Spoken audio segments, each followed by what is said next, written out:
Hello dear students, मेरा नाम है अजय ओझा और आप सभी देख रहे हैं अजय अकेडमी यूट्यूब चैनल। ठीक है, तो ये वीडियो स्पेशली राजस्थान मीडियम के जो स्टूडेंट्स हैं उनके लिए है, लेकिन ऐसा नहीं है, बाकी के मीडियम के जो या बाकी बोर्ड के जो भी स्टूडेंट्स हैं वो भी इस वीडियो को देख सकते हैं।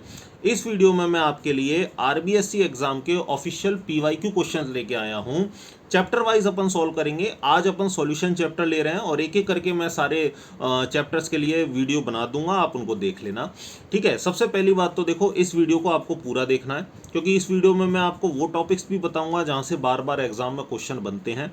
तो अगर आपको ऑब्जेक्टिव क्वेश्चन एक भी आपका गलत ना हो, इस तरीके की आपको तैयारी करनी है, तो वीडियो को पूरा देखें, एक एक कॉन्सेप्ट को बारीकी से आप समझें, क्योंकि मैं कॉन्सेप्ट समझाने के साथ साथ में आपको शॉर्ट ट्रिक्स भी बताऊंगा जिससे आप क्वेश्चन को जल्दी सॉल्व कर लोगे। ठीक है, चलिए तो पहला क्वेश्चन अपन सॉल्व करते हैं। सबसे पहले आपको क्वेश्चन दिख रहा है, मैं दोनों ही मीडियम में पीडीएफ बना के लाया हूं, हिंदी मीडियम इंग्लिश मीडियम, तो इसमें किसी को कोई दिक्कत आएगी नहीं। चलते हैं अपन देखते हैं पहला क्वेश्चन। ठीक है, तो देखो पहला क्वेश्चन आपके सामने दे दिया। तो पहले क्वेश्चन में आप देख रहे हो कि कास्टिक सोडा दे रखा है आपको, कितना दे रखा है 10 ग्राम। तो कास्टिक सोडा का मतलब, कास्टिक सोडा दिमाग में आते ही अपने दिमाग में आना चाहिए क्या भाई, NaOH। ठीक है, NaOH कास्टिक सोडा, और मोलर मास इसका दे ही रखा है 40, नीचे आप क्वेश्चन में देख सकते हो। ठीक है, इंग्लिश मीडियम वाले यहाँ पर देख लो, मैं आपको और आगे इसको दिखा दूंगा। और ये डिजोल्व है किसके अंदर भाई, 500 सेंटीमीटर क्यूब वॉल्यूम है, वो आपको दे रखा है, और आपको मोलरिटी पूछी है, आपको मोलरता पूछी है। ठीक है, तो सबसे पहले हमको कास्टिक सोडा NaOH दे दिया कितना दे दिया इसका वजन कितना, 10 ग्राम। ठीक है, और इसके बाद हमको वॉल्यूम दे रखा है, वॉल्यूम कितना दे रखा है अपन को, 500 सेंटीमीटर क्यूब। ठीक है, तो हमको पता है कि 1 ml किसके इक्वल होता है, 1 ml इक्वल होता है 1 सेंटीमीटर क्यूब के। ठीक, तो तुम मुझे बताओ 500 सेंटीमीटर क्यूब किसके इक्वल हो जाएगा भाई, 500 ml के इक्वल हो जाएगा। और मोलरिटी का फॉर्मूला अपन सबको पता ही है, मोलरिटी इज इक्वल टू क्या होता है, वेट ऑफ सॉल्यूट, विलेय का भार, upon molar mass of solute, विलेय का अणुभार, गुणा विलयन का आयतन। और अगर ये ml में है तो अपन ऊपर किससे गुणा कर देते हैं, 1000 से। ठीक है, लीटर को मिलीलीटर में चेंज करने के लिए, क्योंकि यहाँ ml में है, मिलीलीटर में, इसलिए ऊपर 1000 से गुणा कर देते हैं। तो अब तो इसको सॉल्व कर लेंगे भाई, बड़ा आसान है। मास रख देता हूँ मैं, विलेय का कितना 10 ग्राम, मोलर मास कितना है 40, नहीं भी दिया हुआ होता तो हमको पता है Na का होता है 23, ऑक्सीजन का कितना होता है 16, और एक हाइड्रोजन का हो जाएगा 1, तो टोटल मिला के हो जाएगा आपका 40। ठीक है, अब चलते हैं आयतन। आयतन दे दिया अपना 500 ml, ऊपर गुणा कर देते हैं अपन किससे, 1000 से। तो अब देखो 500 से ये कट जाएगा 1000 कितनी बार, 2 बार, और 2 से 40 कितनी बार कट जाएगा आपका, 20 बार, यानी 10/20। 10/20 का मतलब 1/2, 1/2 का मतलब 0.5। तो आप मुझे बताओ आपकी मोलरता कितनी आई, मोलरिटी आपकी कितनी आ गई, 0.5 कैपिटल M। तो करेक्ट ऑप्शन आपको दिख रहा है ऑप्शन डी। बोलो समझ में आ गया, ऑप्शन डी आपका यहाँ पर बिल्कुल सही है, 0.5 मोलरता। ठीक है, आगे चलते हैं, नेक्स्ट क्वेश्चन देखो। ठीक, नेक्स्ट देखो, आप पढ़ सकते हो पूरा, है ना, कोई दिक्कत नहीं है, नीचे इंग्लिश में भी अपन दे रखा है। चलिए नेक्स्ट देखो, तो यहाँ पर 0.5 अपना आंसर हो ही गया। इसके बाद अपन चलते हैं आगे सेकंड क्वेश्चन पर, सेकंड पेज पर। ये लो भाई, राउल्ट के नियम से कौन ऋणात्मक विचलन प्रदर्शित करेगा। ऋणात्मक विचलन इंग्लिश में अपन इसको क्या बोलेंगे, एक सेकंड रुको, मैं ब्रश को भी एक साइड में कर लेता हूं जिससे दिक्कत ना हो, एक सेकंड। अब ठीक है, अब दिक्कत नहीं हो। तो देखो राउल्ट्स लॉ से आपको नेगेटिव डेविएशन दे रखा है, नेगेटिव डेविएशन ये आपको देख लो साफ साफ दे रखा है, या इंग्लिश मीडियम में भी पढ़ सकते हो। The pair of non ideal solution exhibiting negative deviation from Raoult's law. तो नॉन आइडियल सॉल्यूशन में दो तरीके के डेविएशन हैं, धनात्मक विचलन पॉजिटिव डेविएशन, और ऋणात्मक विचलन नेगेटिव डेविएशन। ठीक है, देखो मैं आपको नेगेटिव डेविएशन की एक ट्रिक बता देता हूँ, ऋणात्मक विचलन की ट्रिक से आपके एनसीईआरटी के सारे एग्जाम्पल हैं वो सॉल्व हो जाएंगे, आपको दिक्कत नहीं आएगी आपके एग्जाम में। तो देखो ट्रिक क्या है मैं आपको बता देता हूँ, किसके लिए बता रहा हूँ मैं, सबसे पहले याद रखना कौन से डेविएशन के लिए, नेगेटिव डेविएशन के लिए। ठीक है, हिंदी मीडियम वालों के लिए बोल रहा हूँ, ऋणात्मक विचलन के लिए ट्रिक क्या है अपनी, ट्रिक है अपनी AC। AC में बैठे हो आप, देखो ट्रिक A से मतलब क्या है, तो A से यहाँ पर मतलब है, A से हो सकता है आपका एनिलीन, बेंजीन के ऊपर NH2, या आपका हो सकता है क्या एसिटिक एसिड, एसिटिक एसिड का मतलब CH3COOH, ये हो सकता है, और हो सकता है आपका एसिड प्लस वाटर। ठीक है, क्या हो सकता है, एसिड प्लस वाटर। अब एसिड कौन कौन सा हो सकता है, स्ट्रॉन्ग एसिड आपका हो सकता है, जैसे HCl हो गया आपका, है ना, H2SO4 हो गया, और क्या हो गया, HNO3 हो गया, है ना। एसिड प्लस वाटर आप तो ये याद रख लो। ठीक है, एसिड में ये सारी आप जानते हो, हाइड्रोक्लोरिक अम्ल, सल्फ्यूरिक अम्ल और ये नाइट्रिक अम्ल। ठीक, और सी का मतलब क्या है, सी से होता है यहाँ पर क्लोरोफॉर्म। क्लोरोफॉर्म का फॉर्मूला क्या, CHCl3। तो आपको कहीं भी, आपको इनमें से कोई भी एक मिल जाए, कॉम्बिनेशन में इनमें से कोई भी आपको एक मिल जाए, जैसे आपको क्लोरोफॉर्म मिल जाए, आपको क्या मिल जाए भाई, आपको एनिलीन मिल जाए, एसिटिक एसिड मिल जाए, एसिड प्लस H2 मिल जाए, तो आप समझ जाओ कि वो कौन से डेविएशन का एग्जाम्पल है, ऋणात्मक विचलन, नेगेटिव डेविएशन का। तो चलिए एक एक ऑप्शन को चेक करो। मैथिनॉल प्लस जल, नहीं भाई हमारा तो एसिड प्लस जल है, ये ऑप्शन कट गया। एसीटोन प्लस एथिनॉल, नहीं ये भी नहीं है। मैथिनॉल प्लस CCl4, कार्बन टेट्राक्लोराइड, ये भी नहीं है। ऑप्शन डी देखना, जल प्लस हाइड्रोक्लोरिक अम्ल, क्या मिल गया, क्या एसिड प्लस वाटर का कॉम्बिनेशन। तो मुझे बताओ करेक्ट ऑप्शन कौन सा है, option D, H2O plus HCl। ठीक है, बोलो बात समझ में आ गई, आसान है ना। तो ट्रिक याद रखना, ये ट्रिक है आपकी नेगेटिव डेविएशन की। देखो आदर्श विलयन जो है, आइडियल सॉल्यूशन है, वो सेम टाइप के होते हैं, जैसे आपका क्लोरोएथेन, ब्रोमोएथेन, क्लोरोबेंजीन, ब्रोमोबेंजीन, है ना। आपको पूछ लिया आयोडोबेंजीन, क्लोरोबेंजीन, इस तरीके से एनहेप्टेन, एनहेक्सेन, इस तरीके से जो सेम दिखने वाले हैं, बेंजीन प्लस टोलुइन, इस एग्जांपल को याद रखना, बेंजीन प्लस टोलुइन दोनों ही एरोमेटिक हैं, तो ये आइडियल सॉल्यूशन का एग्जांपल है।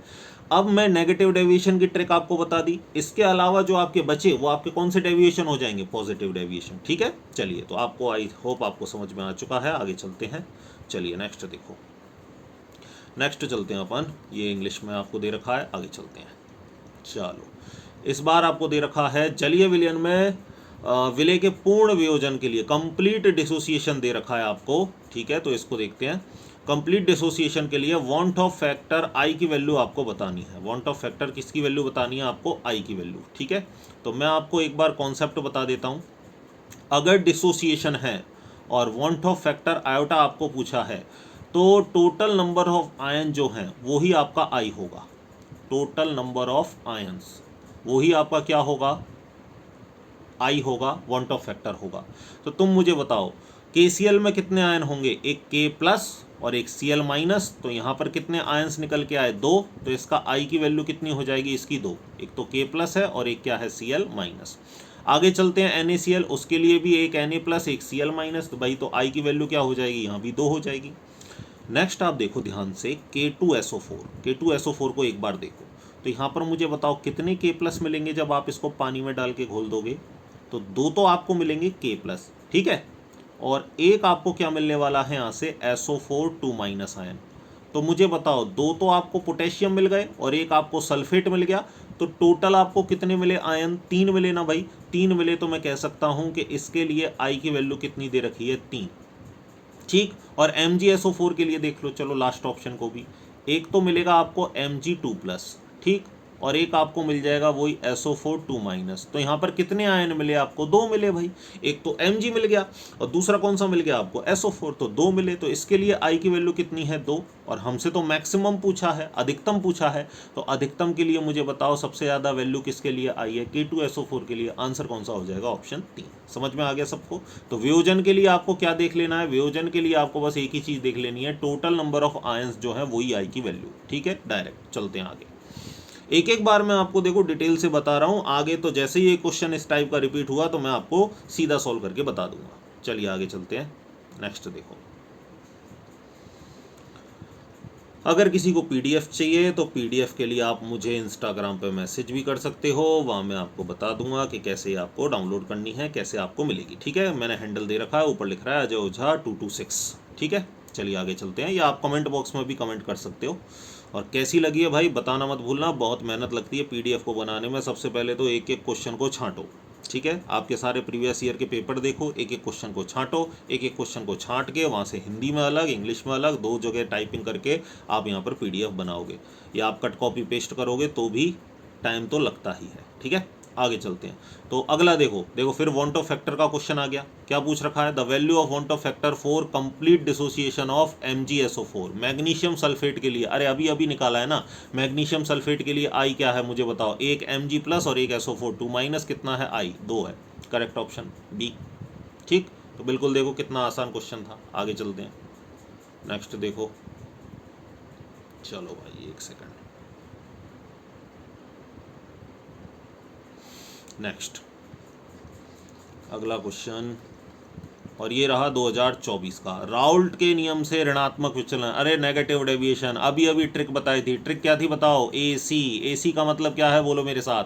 Aniline, acetic acid, acid plus H2O, और C का मतलब क्या है? क्लोरोफॉर्म। इनमें से कोई भी एक मिल जाए तो आपका आंसर। तो मुझे बताओ, पहला एसीटोन प्लस क्लोरोफॉर्म। अरे क्लोरोफॉर्म मिल गया कि नहीं मिल गया? तो तुम मुझे बताओ, इसका तो NCERT ने बड़े डिटेल से लिख रखा है, तुमने अगर पढ़ा हो तो। इस तरीके से देखो, एक एसीटोन होता है ना, ये रहा acetone CH3, nail polish remover भी है ये, है ना, बहुत बढ़िया। HC, और ये क्लोरोफॉर्म Cl, तो CCl3 हो गया क्लोरोफॉर्म। इसका ऑक्सीजन और इसका हाइड्रोजन क्या बन जाता है? H बॉन्ड बन जाता है, इंटरमोलिकुलर। ठीक है, जिस वजह से बॉन्डिंग स्ट्रांग हो जाती है, ये दोनों पास आ जाते हैं, वेपर प्रेशर कम बनती है, नेगेटिव डेविएशन हो जाता है। और ट्रिक से तो मैंने आपको बता ही दिया कि C का मतलब क्लोरोफॉर्म है, क्लोरोफॉर्म आ गया, आंसर सही है। बाकियों को देख लो, एसीटोन डाइसल्फाइड, अरे नहीं, अपनी ट्रिक में आया ही नहीं है। एसीटोन एथेनॉल नहीं आया, एथेनॉल जल नहीं, एसिड प्लस जल होता तो अपनी ट्रिक में आ जाता। तो ये सारे तीनों एग्जाम्पल जो थे ये पॉजिटिव डेविएशन के हैं, पहला वाला जो है वो आपका नेगेटिव डेविएशन का है। बोलो बात आ गई समझ में सबको? ऋणात्मक विचलन वाला। बोलो हो रहे हैं कि नहीं? बिल्कुल सही। एक बार डिटेल से समझ लो और आगे तो आप हम आराम से कर ही लोगे। अगला क्वेश्चन देखो, मैंने आपको मॉडल पेपर भी साथ में डाल दिए। आपके हर ईयर RBSC जो है वो ऑफिशियली मॉडल पेपर रिलीज़ करता है एग्ज़ाम से 2 महीने पहले लगभग मॉडल पेपर रिलीज़ करता है। तो देखो मैंने मॉडल पेपर से भी क्वेश्चन उठा लिए। 2021 में ये क्वेश्चन था आपका कि ताप बढ़ाने से किसी द्रव का वाष्प दाब। भाई ताप बढ़ाते हैं अपन तो क्या होता है? जैसे अगर मैं यहाँ पर इस विलयन को गर्म करूँगा तो गर्म करने पर क्या होगा भाई? इसकी वाष्प बनेंगी तो क्या बढ़ेगा? वाष्प दाब बढ़ेगा, सीधी बात है। तो गर्म करने पर वाष्प बनेगी, वाष्प दाब बढ़ेगा। तो यहाँ पर आंसर होगा सदैव वाष्प दाब बढ़ता है। ठीक है, ध्यान रखना। अच्छा क्वेश्चन था, मॉडल पेपर 2021 में इसको दिया था। नेक्स्ट देखते हैं अपन अगला क्वेश्चन। देखो, the vapour pressure of liquid on increasing the temperature. ठीक है, तो हम क्या आंसर देंगे? Regular increases. ठीक, आगे चलते हैं। आदर्श विलयन, आइडियल सॉल्यूशन का गुण। आइडियल सॉल्यूशन क्या होता है भाई? आइडियल सॉल्यूशन मैं आपको बता दूं तो राउल्ट के नियम की पालना करता है, बिल्कुल बात सही है। ठीक है, डेल्टा H 0 होता है, बिल्कुल बात सही है। डेल्टा V 0 होता है, बिल्कुल बात सही है। उपरोक्त सभी, तो यहाँ आंसर कौन सा हो जाएगा आपका? ऑप्शन डी हो जाएगा आपका, उपरोक्त सभी। ठीक है, सारी ऑप्शन सही हैं। इनके अलावा भी मैं आपको बता दूं कि जो विले है, जो AA है, और जो दूसरे आपके विलायक हैं, इनका आकर्षण बल विलयन में A और B के आकर्षण बल के समान होता है। और देखो 2 बातें मैं आपको और बता दूं, हालांकि बोर्ड के लिए तो ये ज़रूरी नहीं है जो बात मैं अब बता रहा हूं आपको, लेकिन आप ध्यान रखो, चाहे आदर्श विलयन हो, चाहे आपका कौन सा विलयन हो, अनादर्श। ठीक है, आपको डेल्टा G की वैल्यू हर एक के लिए कैसी बतानी है? नेगेटिव। और एंट्रोपी डेल्टा S की वैल्यू हर एक के लिए कैसी बतानी है? पॉजिटिव। ठीक है, चाहे आइडियल हो चाहे नॉन आइडियल हो, सबके लिए ये 2 वैल्यू सेम रहेंगी। ठीक है, कंपटीशन में अक्सर ये वैल्यू पूछ ली जाती हैं। आगे चलते हैं अपन। नेक्स्ट देखो, इसके बाद क्वेश्चन नंबर 7 हो गया अपना। अब दूसरा मॉडल पेपर अपन ले लेते हैं, देखना। आगे चलो, नेक्स्ट चलिए, मॉडल पेपर 2025 कौन सा क्वेश्चन था भाई? जलीय विलयन में पूर्ण वियोजन के लिए, कंप्लीट डिसोसिएशन के लिए वांट ऑफ फैक्टर I की value. The compound having maximum iota want of factor of I for complete dissociation of solute. ठीक है, तो कंप्लीट डिसोसिएशन में मैंने तुमको बता रखा है वियोजन में, भाई वियोजन में आपको टोटल आयन देखने हैं, तो ऑप्शन सी को देखना है एक बार, रिपीट है ये तो वही एक तरीके से 2K+ और एक SO4 2-, तो इसके लिए आई की वैल्यू सबसे ज़्यादा कितनी निकल के आएगी 3, बाकी सबके लिए आई की वैल्यू 2-2 है, तो करेक्ट ऑप्शन हो जाएगा ऑप्शन सी। ठीक है, रिपीट क्वेश्चन डाल दिया भाई इन्होंने मॉडल पेपर 2025 में। आगे चलते हैं अपन, नेक्स्ट क्वेश्चन देखो, देखते हैं कोई काम का अपन को अच्छा सा क्वेश्चन मिले। चलिए नेक्स्ट क्वेश्चन देखो, नेक्स्ट 20 ग्राम द्रव्यमान वाले विलयन में एथिलीन ग्लाइकोल का मोल अंश। हाँ भाई ये एक बढ़िया क्वेश्चन था, मॉडल पेपर 2025 में 2 क्वेश्चन दिए थे आपको, इस क्वेश्चन को ध्यान से देखना। 20 ग्राम द्रव्यमान वाले, एक्चुअल में यहाँ पर 20 ग्राम द्रव्यमान नहीं, इस क्वेश्चन में थोड़ा सा मिसप्रिंट है, यहाँ पर आप करेक्ट कर लेना 20% द्रव्यमान, या द्रव्यमान प्रतिशत मैं इसको कह लूँ। ठीक है, द्रव्यमान प्रतिशत आपको दे रखा है, मास परसेंटेज आपको दे रखा है। ठीक है, एथिलीन ग्लाइकोल, अब ये एथिलीन ग्लाइकोल क्या होता है मैं आपको बता दूं। पहले तो 20% का मतलब क्या है, 20% द्रव्यमान का मतलब क्या है कि 20 ग्राम एथिलीन ग्लाइकोल, एथिलीन ग्लाइकोल का अगर मैं आपको फॉर्मूला या इसका अणुसूत्र बताऊं तो C2H6 और O2, ये इसका अणुसूत्र है। अगर मैं फॉर्मूला लिखूं तो फॉर्मूला भी लिख देता हूं आपके लिए, CH2 और एक OH और एक और OH, डाइहाइड्रिक एल्कोहल है ये। ठीक है, ये 2 OH लगे हुए हैं, ये इसका अणुसूत्र है एथिलीन ग्लाइकोल का। तो 20 ग्राम एथिलीन ग्लाइकोल 100 ग्राम विलयन में उपस्थित है, परसेंट है, परसेंट का मतलब 100 ग्राम विलयन आ गया। तो तुम मुझे बताओ विलायक कितना बचेगा भाई, 100 में से ये 20 घटा दूं तो विलायक कितना बचेगा मेरा 80 ग्राम। तो मैं कह सकता हूं कि 20 ग्राम एथिलीन ग्लाइकोल 100 ग्राम विलयन में उपस्थित है, यानी तुम मुझे बताओ विलायक यानी पानी का भार कितना होगा। तो मैं कह सकता हूं कि सर 100 में से 20 घटा दो आप, तो पानी का भार कितना बचेगा यहाँ पर 80 ग्राम। ठीक है, बोलो बात समझ में आ गई। पूछ क्या रहा है हमसे, मोल फ्रैक्शन पूछ रहा है। तो मोल फ्रैक्शन के लिए अपन को पता है, मोल फ्रैक्शन को किससे दिखाते हैं अपन, काय से दिखाते हैं। तो मोल फ्रैक्शन कैसे निकालेंगे भाई, जिसका मोल फ्रैक्शन निकालते हैं उसके मोल्स ऊपर। तो चलो हम सॉल्यूट को मान लेते हैं B, तो एथिलीन ग्लाइकोल का मोल अंश निकालना है अपन को, तो ऊपर क्या लिखूंगा NB अपॉन नीचे क्या लिखूंगा Na प्लस NB। ठीक है, तो चलिए इसको आगे सॉल्व कर लेते हैं। और मोल का फॉर्मूला क्या होता है, भार बटा अणुभार, मास अपॉन मोलर मास। ठीक है, तो मास कितना दे रखा है भाई आपको विले का 20 ग्राम, तो मुझे बताओ 20 ग्राम लिख लिया। अब अणुभार निकालना है तो आप जोड़ सकते हो भाई, अणुभार कितना होगा, दो का कितना हो जाएगा 24 और 6 का कितना हो जाएगा 6, तो 24 और 6 कितना हो गया 30, और एक ऑक्सीजन का 16, 16 दूनी 32, तो 30 और 32 कितना हो गया 62। ठीक है, तो मैं डायरेक्ट लिख दूं, आप समझ गए ना मैं कैसे कैलकुलेट कर रहा हूं। तो एथिलीन ग्लाइकोल का अणुभार कितना आ गया 62। ठीक है, आगे चलते हैं। तो यहाँ पर कितना आ जाएगा भाई, पानी के लिए पानी का भार कितना दे रखा है, वजन कितना दे रखा है पानी का 80, और मोलर मास कितना दे रखा है पानी का, आप सबको पता ही है H2O का कितना होता है 18। तो गुणा नहीं प्लस करना है अपन को, ऐसी सिली मिस्टेक कभी कभी हो जाती हैं, तो आपको इन्हीं से बचना है, क्योंकि एक बार अगर ये मिस्टेक हुई तो आपसे फिर क्वेश्चन हो जाएगा गलत। ठीक है, चलते हैं आगे। तो 80/18 प्लस यहाँ पर मैं कर देता हूँ 20/62। ठीक है, तो 20 में आप इसका भाग दे लो तो कितना आ जाएगा, लगभग 0.32 आ जाएगा, है ना। आप एक बार चेक भी कर सकते हो कैलकुलेटर से, या आप सीधे सीधे कर सकते हो, उसमें कोई दिक्कत नहीं है। 0.32 के आसपास इसमें आ जाएगा, मैंने ये करके रखे ही हैं पहले ही, तो 0.32 में रख देता हूँ यहाँ पर। इसके बाद 80 से इसका आप दोगे तो लगभग ये 8, 18, 4, 72, हाँ लगभग ये 4.44 बार जाएगा, प्लस ये आपका आ जाएगा 0.32। ठीक है, तो यहाँ से आप सॉल्व करोगे इसको, तो ऊपर क्या रखोगे 0.32, नीचे आप रख दोगे 4 में जोड़ दूँ मैं तो 4.4 और 3 7, और ये हो जाएगा 6। और जब आप इसको सॉल्व करोगे तो एथिलीन ग्लाइकोल का मोल अंश जो है वो लगभग आपको आ जाएगा 0.068। ठीक है, तो ये आपका आंसर आ जाएगा। तो यहाँ पर करेक्ट ऑप्शन कौन सा हो जाएगा आपका, ऑप्शन डी। ठीक है, ये वाला ऑप्शन आपका करेक्ट हो जाएगा। बोलो बात आ गई, सॉरी डी नहीं, ऑप्शन कौन सा हो जाएगा आपका सी, ये ऑप्शन आपका करेक्ट हो जाएगा। ठीक है, तो बोलो क्वेश्चन आपको समझ में आए, सारे क्वेश्चन मैं आपको लेके आ चुका। लो एक बार मैं आपको इसको पूरी PDF को दिखा देता हूँ। अब RBSC एग्जाम के सॉल्यूशन क्वेश्चन के कोई भी क्वेश्चन नहीं बचे। ठीक है, और आपको कोई विशेष टॉपिक पर मेरी वीडियो चाहिए तो आप कमेंट बॉक्स में ज़रूर लिखो, मैं एक एक करके अब आपके लिए सारी वीडियोस बनाने वाला हूं। ठीक है, तो आप कमेंट करके ज़रूर बताओ कि वीडियो कैसी लगी और किस टॉपिक पर आपको वीडियो चाहिए, आप कमेंट बॉक्स में लिख भेजो। मैं सबका सारे कमेंट्स पढ़ता हूं, उनका रिप्लाई भी आपको दूंगा। तो मिलते हैं इसी तरीके की अगली वीडियो में, तब तक पढ़ते रहिए, खुश रहिए। जय हिंद, जय भारत, धन्यवाद।